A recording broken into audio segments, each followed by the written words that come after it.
Passport তৈরিতে নানান ভোগান্তিতে পড়তে হয় কম বেশি সবার। পুলিশ ভেরিফিকেশন পাসপোর্টে গুরুত্বপূর্ণ ভূমিকা পালন করেছে। তবে এখন থেকে পাসপোর্ট ইস্যু ও নবায়নের ক্ষেত্রে পুলিশ ভেরিফিকেশন বাধ্যতামূলক থাকছে না। মঙ্গলবার স্বরাষ্ট্র মন্ত্রণালয় সূত্রে এ তথ্য জানা গেছে। এর আগে একদিন সকালে পাসপোর্টের জটিলতা নিরসনের লক্ষ্যে সচিবালয়ে স্বরাষ্ট্র মন্ত্রণালয়ের সিনিয়র সচিব ড নাসিমুল গনির সভাপতিত্বে একটি সভা অনুষ্ঠিত হয়।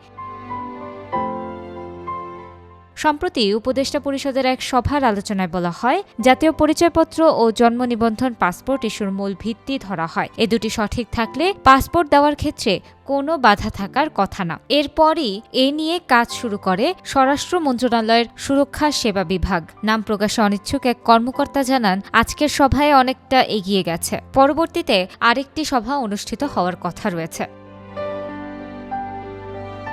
সভায় বেশিরভাগ প্রতিনিধি পাসপোর্টে ভেরিফিকেশন উঠানোর বিষয়ে মত দিয়েছেন। জানা গেছে, সভায় পাসপোর্ট জটিলতা নিরসনের লক্ষ্যে প্রয়োজনীয় সুপারিশ প্রণয়ন করা হয়। উপদেষ্টা পরিষদের নির্দেশনার আলোকে সিদ্ধান্ত চূড়ান্ত করে এই সংক্রান্ত আদেশ জারি করা হবে।